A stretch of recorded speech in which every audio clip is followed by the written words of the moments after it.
Hello friends, आज की video में हम लोग करने वाले हैं ऑटोबायोग्राफी एंड कन्फेशनल राइटिंग के बीच में डिफरेंस। तो autobiography and confessional writing friends, basically तो इनका जो मीनिंग होता है वो एक ही होता है, दोनों ही आत्मकथाएं होती हैं, लेकिन दोनों के बीच में बहुत बड़ा डिफरेंस होता है जिसको हम इस वीडियो में डिस्कस करने वाले हैं। सबसे पहले देख लेते हैं ऑटोबायोग्राफी फ्रेंड्स। तो ऑटोबायोग्राफी क्या होता है? आत्मकथा होती है। और आत्मकथा में क्या किया जाता है? एक पर्सन अपनी ही लाइफ हिस्ट्री बताता है जिसमें वो अपनी एजुकेशन, करियर, चैलेंजेस, अचीवमेंट्स और जो भी उसने लाइफ में स्ट्रगल को फेस करा है वो सबकी डिस्क्रिप्शन इसमें दी जाती है।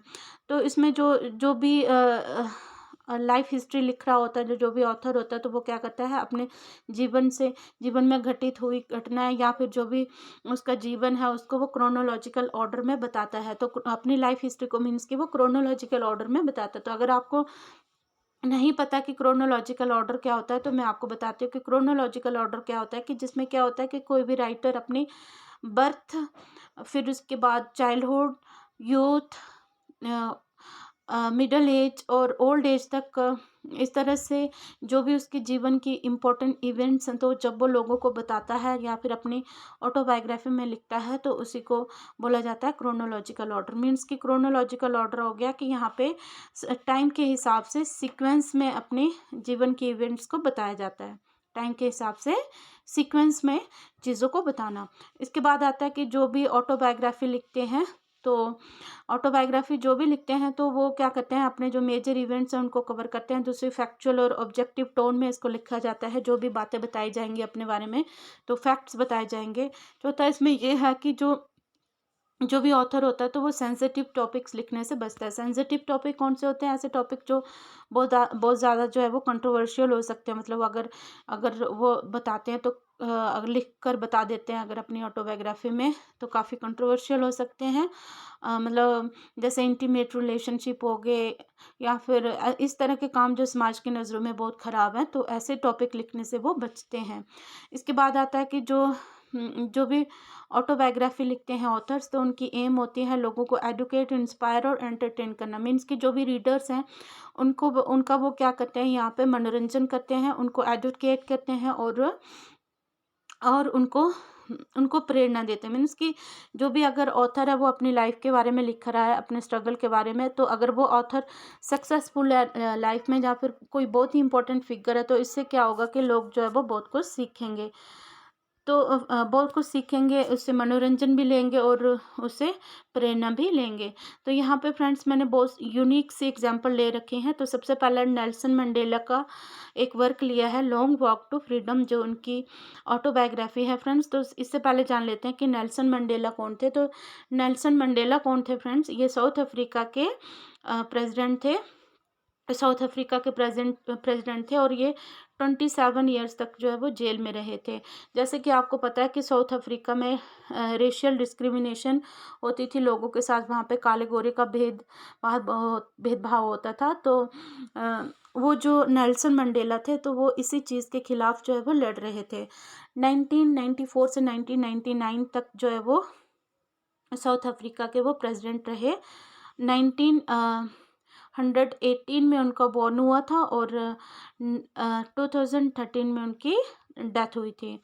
तो इसके बाद मैंने नेक्स्ट जो एग्जांपल ले रखी है फ्रेंड्स, तो डायरी ऑफ यंग गर्ल जो एनी फ्रैंक ने लिखी है। तो एनी फ्रैंक कौन थी फ्रेंड्स? ये ज्यूइश गर्ल थी।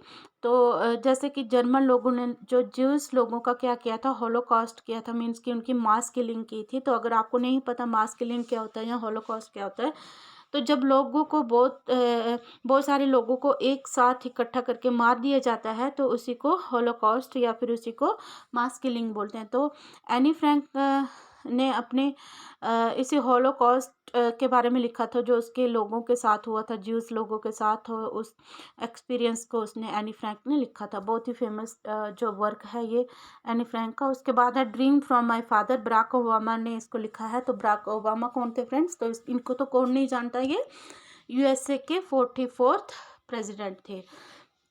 तो फ्रेंड्स इसके बाद हम जान लेते हैं कन्फेशनल राइटिंग क्या होती है फ्रेंड्स। तो अब कन्फेशनल राइटिंग क्या होती है फ्रेंड्स, सबसे पहले यहाँ पे दिया है कि ये जो इंटीमेट और पर्सनल एस्पेक्ट के ऊपर ज़्यादा लिखी जाती हैं। तो इसमें क्या, जैसे ऑटोबायोग्राफी में आपने पढ़ा था कि जो ऑटोबायोग्राफी में क्या होता है, जो भी ऑथर्स होते हैं तो वो पर्सनल एस्पेक्ट पे कम लिखते हैं, मतलब ऐसे टॉपिक्स पे वो कम लिखते हैं जो कि कंट्रोवर्शियल होते हैं, ऐसे टॉपिक को लिखने से वो बचते हैं। लेकिन जो कन्फेशनल राइटिंग्स होती हैं तो ये ज़्यादातर इंटीमेट और पर्सनल एस्पेक्ट पे लिखी जाती है, मतलब ऐसे रिलेशनशिप जो कि लोगों को नहीं बताने चाहिए, या ऐसे काम जो उन्होंने लाइफ में करे हुए हैं जो कि समाज की नज़रों में वर्जित हैं, समाज जिनको एक्सेप्ट नहीं करता है, तो ऐसे जो टॉपिक को हम बोलते हैं पर्सनल एस्पेक्ट या फिर इंटीमेट टॉपिक्स रिलेशनशिप। तो जो पर्सनल राइटिंग्स हैं तो वो इन्हीं एस्पेक्ट्स पे लिखी जाती है कन्फेशनल राइटिंग। उसके बाद आता है फ्रेंड्स,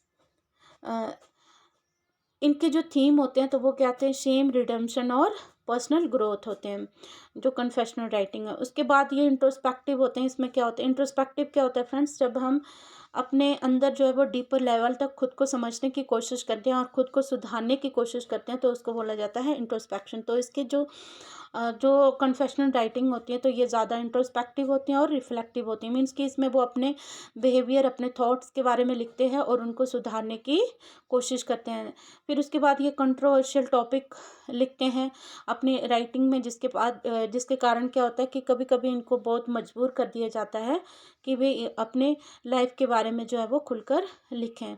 उसके बाद आता है फ्रेंड्स कि ये जो कन्फेशनल राइटिंग्स होती हैं तो ये क्या होती हैं, ये कन्फेशनल राइटिंग जो है ये इमोशनल चार्ज्ड टोन में लिखी जाती है, मतलब इतनी ज़्यादा इमोशनल होती है कि जो भी इसमें जो रीडर्स होते हैं तो वो अपने राइटर के साथ जो है वो डीपर लेवल तक चले जाते हैं, मीन्स कि उसके साथ जो है वो क्या बन जाता है, उनका एक कनेक्शन बन जाता है और उसको वो डीपर लेवल तक समझने की कोशिश करते हैं राइटर को। तो ये इमोशनल चार्ज टोन में लिखी जाती है जिससे लोग जो है वो काफ़ी अट्रैक्ट होते हैं और इस जो कन्फेशनल राइटिंग को पढ़ना पसंद करते हैं। उसके बाद इसकी एम जो होती है वो क्या होती है, ये सिंपैथी गेन करना होता है कि जो भी कन्फेशनल राइटर्स होते हैं तो वो इनको क्या मिलती है, सिंपैथी मिलती है, सहानुभूति मिलती है लोगों से।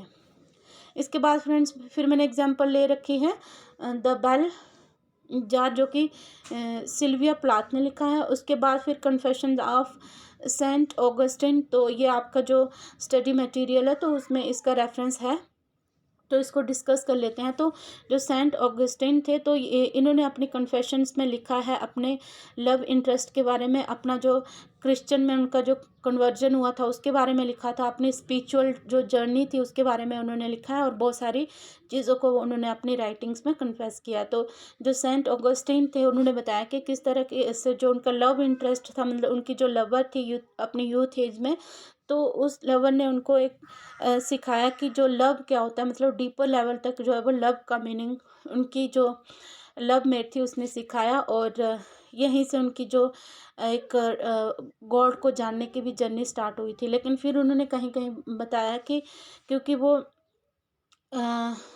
लस्ट के कारण जो है वो क्या होता था कि वो ज़्यादातर फिज़िकल रिलेशनशिप की तरफ ज़्यादा अट्रैक्ट होते थे, जिसके कारण उनका जो स्पिरिचुअलिटी की तरफ जो एक क्या बन जाता था, मतलब एक ऑब्स्टेकल बन जाता थी। जो लस्ट थी उनके स्पिरिचुअलिटी और उनके बीच में क्या बन जाती थी, एक रुकावट बन जाती थी।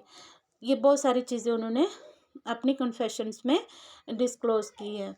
उसके बाद जो गांधी जी है तो उन्होंने भी अपने माय एक्सपेरिमेंट विद ट्रुथ में कुछ बहुत सारी चीज़ों को कन्फेस किया। जैसे उन्होंने बताया कि उनकी जो सबसे पहले उन्होंने बताया कि उन्होंने क्या किया था, पाप किया था मीट ईटिंग का, क्योंकि उनका जिस सोसाइटी में वो रहते थे तो वहाँ पे मतलब जिस घर में रहते थे तो वहाँ पे मीट ईटिंग नहीं की जाती थी, मतलब मांस नहीं खाया जाता था। तो वो कन्फेस करते हैं कि उन्होंने क्या खाने का पाप किया था, एक मीट खाने का पाप किया था। फिर उसके बाद वो बोलते हैं कि उनकी जो वाइफ थी उसके साथ उनके जो रिलेशनशिप थे इतने आइडियल नहीं थे, इतने आदर्श वो नहीं थे अपनी वाइफ के साथ। तो फिर वो बोलते हैं कि उनके जो अपनी वाइफ के साथ जो रिलेशनशिप थे वो कार्नल रिलेशनशिप थे, मीन्स कि सिर्फ लस्ट के ऊपर बेस्ड थे, फिजिकल रिलेशनशिप के ऊपर ही बेस्ड थे, मतलब एक डीपर लेवल तक जो एक दो आत्माओं के बीच में जो डीपर लेवल तक एक कनेक्शन होता है वो चीज़ उनके बीच में नहीं थी। एंड में वो ये बोलते हैं कि उनको इस बात का अफसोस है कि उन्होंने क्या नहीं किया, उन्होंने जो उनकी वाइफ कस्तूरबा गांधी थी उसको एडुकेट करने की उन्होंने कोशिश नहीं की और ना उसको एम्पावर करने की कोशिश की, जिसका उनको काफ़ी अफसोस है। तो बहुत सारी जो महात्मा गांधी ने माई एक्सपेरिमेंट विथ ट्रूथ में बहुत सारी चीज़ों को कन्फेस किया है। तो फ्रेंड्स, आई होप आपको मेरी वीडियो अच्छी लगी होगी और कन्फेशनल राइटिंग और ऑटोबायोग्राफी के बीच में आपको डिफरेंस समझ आ गया होगा फ्रेंड्स। तो अगर आपको ये क्वेश्चन आता है तो इसमें आप बहुत इलाबोरेट करके लिख सकते हो, अगर खुद से भी आपको कुछ पता है तो आप ज़रूर से लिख सकते हो। तो फ्रेंड्स, मिलते हैं एक नई वीडियो में, तब तक के लिए take care, bye bye, keep learning keep growing.